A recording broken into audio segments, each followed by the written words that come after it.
Hey everyone, welcome back to another explainer. Today, we're going down the rabbit hole of a famously overwhelming and complex system, the District of Columbia eviction maze. We are going to look at a strictly anonymized, real-world case study that dragged on for 4 grueling years, from 2022 all the way to 2026.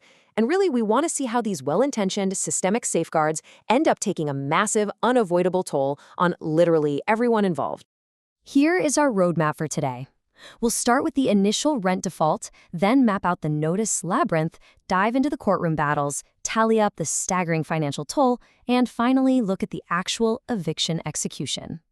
All right, part 1, the initial rent default. Basically, what happens when the rent just stops? Every massive legal dispute starts somewhere, right? Well, this one kicks off with a solo housing provider who is renting a single-family home to a subsidized tenant family. The total monthly rent for the property was $5,462.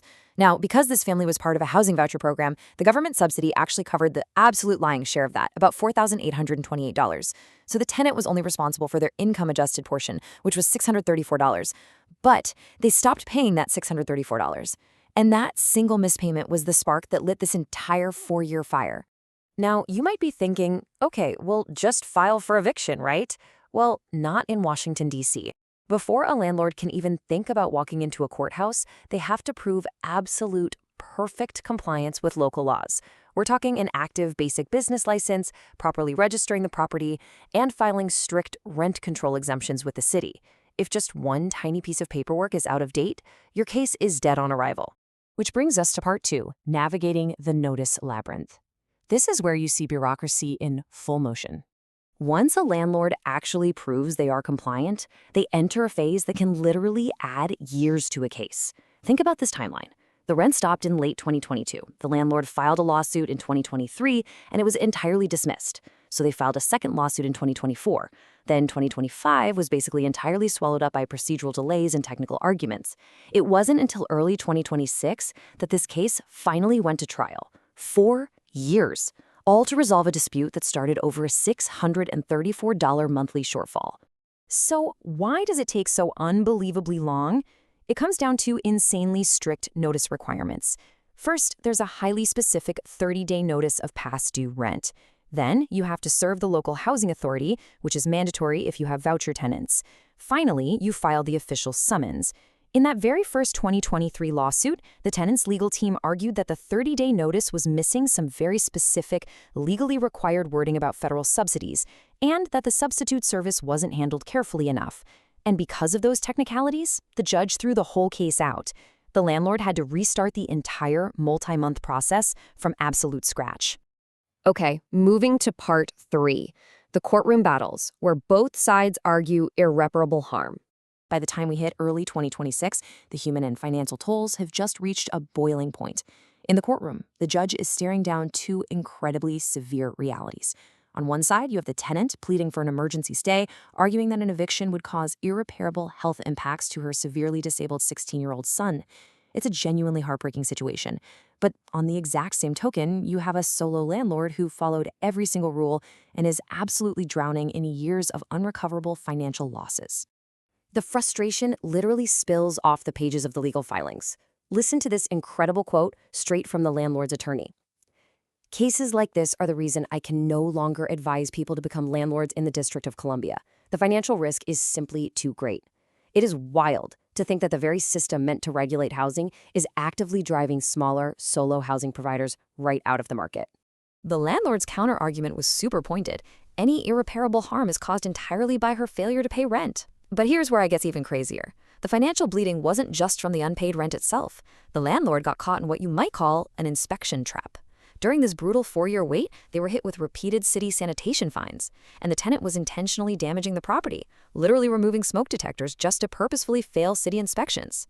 This manufactured noncompliance meant the landlord entirely lost the massive voucher subsidy from the housing authority due to those failed inspections, most notably in October 2025. Let's look at part 4, a staggering financial toll, the actual price tag of this process. When the magistrate judge finally hands down a ruling on February 5, 2026, the final judgment amount is $34,202. Just let that number sink in. That massive figure is the unpaid tenant rent, the city sanitation fines, the lost thousands in subsidies, from those failed inspection traps, and all the compounding debt this solo landlord had to just absorb while trapped in a 4-year legal maze. Look at how this debt ballooned over time. It tells a devastating story. Back in 2023, the initial debt was around $3,000. Annoying, sure, but manageable. But thanks to the dismissed case, the forced restarts, and those brutal inspection traps, the debt skyrocketed to over $22,000 by late 2024. And by the time of the final judgment in February 2026, a catastrophic $34,202 loss. The sheer length of the timeline itself is what guaranteed the financial ruin. Finally, Part 5, the final eviction execution, the arrival of the marshals. You'd think a final judgment means it's over, right? Nope. The physical execution of the writ of restitution was scheduled for March 25th, 2026. Now, in D.C., evictions are handled by federal U.S. Marshals, and the logistics are intense. The landlord has to have a locksmith on site, ready to gain entry within exactly 10 minutes of the marshals pulling up. If they're late, it's off. Oh, and if it happens to be raining or snowing, the eviction might just be delayed entirely due to weather. And then there is the final, honestly mind-boggling hurdle. Once the tenant is finally removed, the landlord is legally forced to become a free, temporary storage facility. The landlord has to securely store the evicted tenant's personal property for a full week, exercise reasonable care over it all, and provide 16 hours of access over 2 days so the tenant can get their stuff. The kicker here? The landlord cannot charge a single cent in storage fees. Only on the 8th day is the property legally deemed abandoned so they can finally dispose of it. So what are we supposed to take away from all this? We've walked through the mountain of paperwork, the agonizing delays, the intense courtroom arguments, those manipulative inspection traps, and that staggering $34,000 toll, which leaves us with a really provocative question. Does a system stacked with endless, rigid safeguards actually protect the vulnerable people it was built for?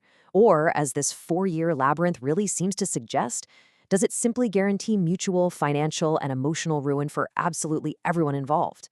It's a heavy question, for sure, but it's one we absolutely have to ask when looking at how this bureaucracy operates in the real world.